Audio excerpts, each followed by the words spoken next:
கிறிஸ்துவுக்குள் பிரியமானவர்களே, இந்த அருமையான நாளிலும் நம்முடைய விசுவாச வாழ்க்கையை பலப்படுத்தும் வண்ணமாக ஆதியாகமம் 18வது அதிகாரம் 14வது வார்த்தையின் மூலமாக இன்றைக்கு ஆவியானவர் நம்மோடு கூட பேச விரும்புகிறார்.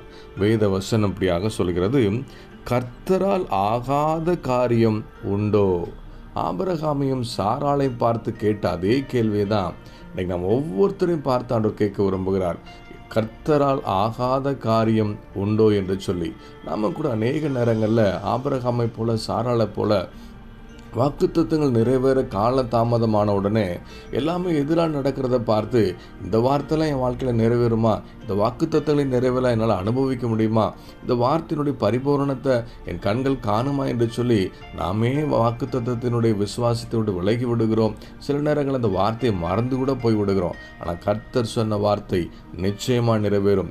ஆபிரகாமிடத்திலும் சாராளிடத்திலும் சொன்னபடி அவங்க சிரிச்ச வண்ணமாகவே நகைப்புங்கிற பெயரோடு கூட ஈசாக்கை கொடுத்து தேவன் அந்த குடும்பத்தை ஆசீர்வதித்தது போல நம்முடைய வாழ்க்கையிலும் தேவன் சொன்ன வார்த்தையை நிச்சயமாக நிறைவேற்ற அவர் உண்மையும் சர்வ வல்லமையுள்ள தேவன் என்பதை இந்த வேத வசனத்தின் மூலமாக உறுதிப்படுத்தி கொண்டிருக்கிறார். ஒருவேளை வியாதியை குறித்து டாக்டர் சொல்லிட்டாங்க, இதுக்கப்புறம் மாத்திரை மருந்துதா என்று சொல்லி முடிவெடுத்து கர்த்தருடைய வாக்குத்தத்தை மறந்து கர்த்தரால் இது ஆகுமா என்று சொல்லி கேள்வி கேட்குறீங்களா?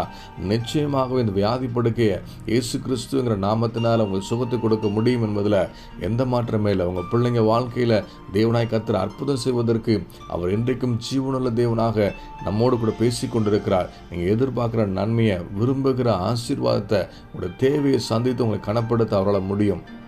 அவரால் கூடாத காரியம் ஒன்றுமே இல்லை சொல்லி விசுவாசிப்போம். ஏன்னா கர்த்தர் தாம் அருளின வாக்குத்தத்தங்களின்படி நம்ம எல்லா காரியங்களையும் குறைவுகளை நிறைவாக்கி ஆசீர்வதித்து கனப்படுத்த அவர் உண்மையும் வல்லமையுள்ளவராக இருக்கிறார். இன்றைக்கும் ஆண்டவரை பார்த்து கேட்கிறார், என்னால் முடியாத காரியம் என்று சொல்லி எதாகிலும் உண்டா என்று சொல்லி.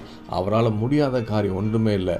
சர்வ வல்லமையில் ஆண்டவர் வானத்திலும் பூமியிலும் சகல அதிகாரம் படைத்த ஆண்டவர் இந்த வார்த்தை கொண்டு பேசி கொண்டிருக்கிறார். இந்த வார்த்தை விசுவாசித்த ஆண்டவரே, உம்மால் கூடாத காரியம் ஒன்றுமே இல்லை ஆண்டவரே, உம்மால் எல்லாம் ஆகும் விசுவாசிக்கிறோம் சொல்லி ஒப்பு கொடுப்போம். ஏன்னா இன்றைக்கு நம்ம அற்புதத்தை பெற்றுக்கொள்ள முடியும், வாழ்க்கையில் அதிசயங்களை காண முடியும். இந்த வார்த்தை விசுவாசித்து ஒப்பு கொடுத்து நம்ம ஜெபிப்போமா? நல்ல தகப்பனே, இந்த அருமையான கால வேலைக்காக நன்றி செலுத்துகிறோம். உம்மால கூடாத காரியம் ஒன்றுமே இல்லைன்னு சொல்லி விசுவாசித்து அர்ப்பணித்து ஜெபிக்கிற ஒவ்வொருத்தர் வாழ்க்கையிலும் அவங்க விரும்புகிற, எதிர்பார்க்கிற, காத்திருந்து கண்ணீர் வெடித்து ஜெபித்து கொண்டிருக்கிற ஒவ்வொரு காரியத்தையும் இன்றைக்கு அற்புதம் செய்யுங்க. அவங்களை சாட்சியை நிறுத்துங்க. கர்த்தர் அப்படியே கனப்படுத்தி ஆசீர்வதிக்க வேண்டுமாய் இயேசுவின் நாமத்தில் ஜெபிக்கிறோம் எங்கள் ஜீவனில் நல்ல பிதாவே, ஆமென்.